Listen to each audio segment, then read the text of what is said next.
ఏం లేదు, 800 మీటర్లు ఆగకుండా పరిగెత్తాలి. 800 మీటర్లా? నాడు పరిగెత్తాలా? సరే, మిగిలింది లగించేవా, సగం పనిష్మెంట్ అవుతుంది. హలో బాబు, పనిష్మెంట్ లో కన్సెషన్స్ ఉండవు. ఒక్కసారి అమలు చేశాక పరిగెత్తి తీరాల్సిందే.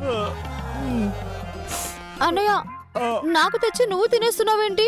పరిగెత్తాల్సింది నానే. తిను. రంగా, కాస్త తక్కువ తిను, ఎక్కువ పరిగెత్తాలి కదా. తేడా వచ్చిందనుకో, నిన్ను చూడ్డానికి అందరూ హాస్పిటల్కి రావాల్సి వస్తుంది. 800 మీటర్లా?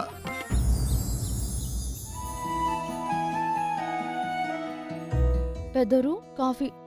ఏమ్మా, ప్రాక్టీస్కి వెళ్ళలేదా? లేదు పెద్దరు, విశ్వ సార్ ఈరోజు ప్రాక్టీసింగ్ వద్దన్నారు. పెదనాన్న, మామయ్య అత్తమ్మ ఇంటికి వస్తున్నామని ఫోన్ చేశారు. అదేంటి ఇంత సడన్ గా, అది ఇంత ఎర్లీగా ఎందుకు వస్తున్నట్టు? బహుశా పెళ్లి గురించి మాట్లాడడానికి వస్తున్నారేమో. పెళ్లి గురించి అయి ఉంటుంది. అదిగో మావయ్య వాళ్ళు వచ్చేసారు.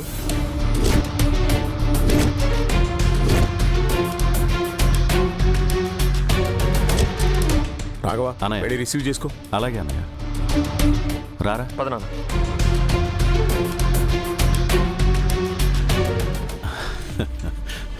విశ్వ, అమ్మా సుధా, లోపలికి రండి.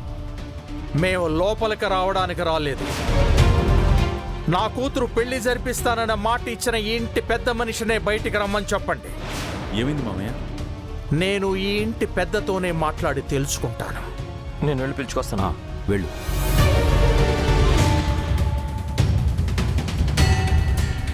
ఏమ్మా, బానే చదువుతున్నావా? పెదనాన్న, మావయ్య మీతో ఏదో మాట్లాడాలంట, మిమ్మల్ని రమ్మంటున్నారు. అవునా? ఏం మాట్లాడాలంట?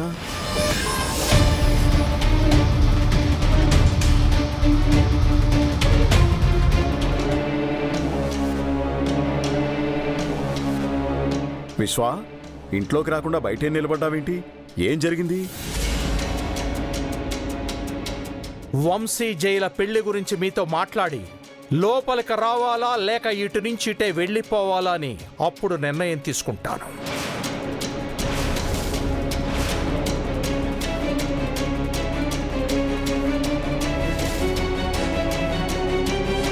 ఏంటో చెప్పు విశ్వా.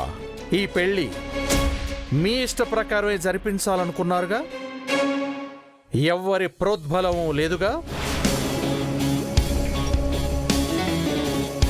మీ నిర్ణయం ప్రకారంగానే ఈ పెళ్లి నిశ్చయించారుగా? అవును. మరైతే మీ భార్య శకుంతలాదేవి గారు నా భార్యతో తనకి ఈ పెళ్లి జరిపించటం ఇష్టం లేదని తనతో ఎందుకు మాట్లాడారు?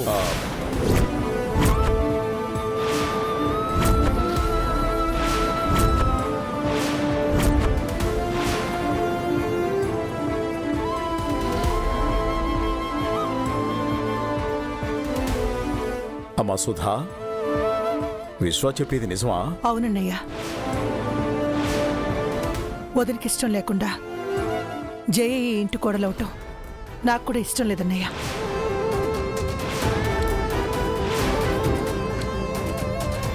ఈ ఇంట్లో ప్రతి ఒక్కరూ జయని ఈ ఇంటి మనిషిగా అభిమానించాలి. అప్పుడే తను సంతోషంగా ఉంటుంది. అలా లేనప్పుడు ఈ పెళ్లి జరిపించడంలో అర్థమే లేదు.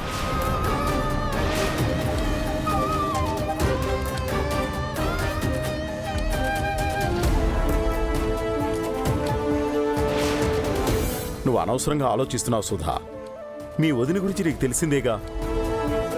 తనకు ఆవేశం ఎక్కువ, అంతేగాని నా మాట కాదందు.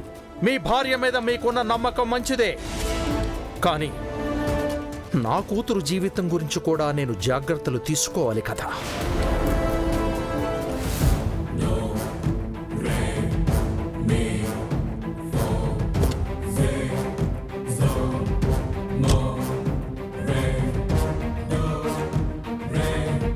నా కూతురు మీ ఇంటి కోడలవటం మీ ఇద్దరికీ ఇష్టమేనని ఇందులో రాసి సంతకాలు పెట్టండి.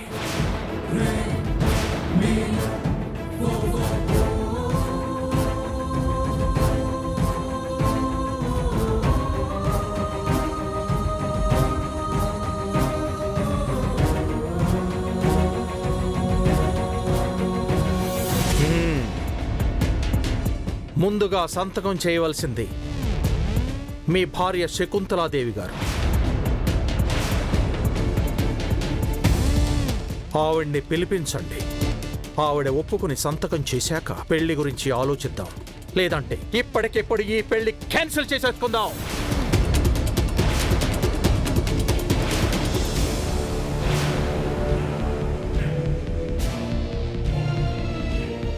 బాబాయ్ గారు, శుభవాని పెళ్లి ఏర్పాట్లు చేసుకుంటుంటే ఇలాంటి అమంగళం ఎందుకు మాట్లాడతారు?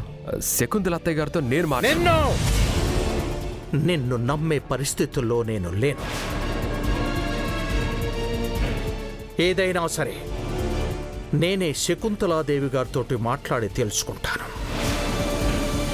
నేను అమ్మగారిని పిలుస్తాను. గో.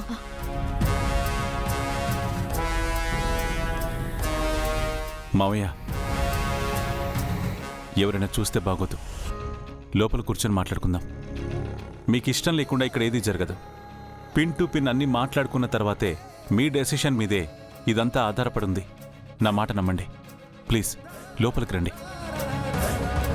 ప్లీజ్ రండి.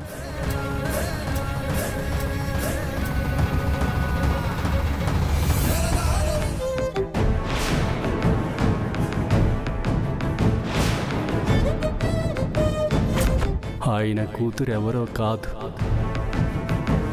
మీ కోడలు గంగ. సుధా విశ్వనాథుల కూతురు గంగ అయితే మరి జయ ఎవరు? కూతురి పేరుతో వాళ్ళని మోసం చేయడానికి వచ్చిందా? అలాంటి అమ్మాయిని ఈ ఇంటి కోడలిగా ఎలా చేసుకోవాలి? వద్దు అని చెప్తే అసలు నిజం చెప్పాల్సి వస్తుంది.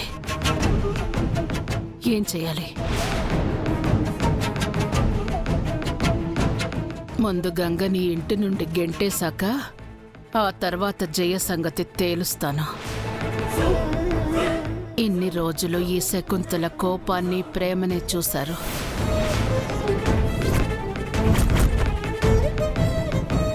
ఇక మీదట ఈ శకుంతలాదేవి మైండ్ గేమ్ ఎలా ఉంటుందో చూస్తారు.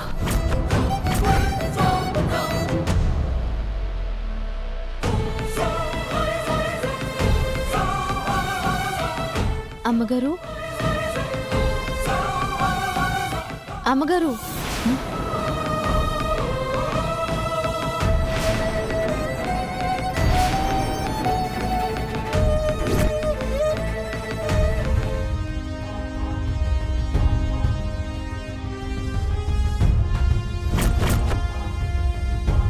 ఏంటి?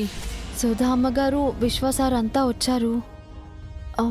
మీతో మాట్లాడాలంట. నాతోనా? ఏం మాట్లాడాలంట?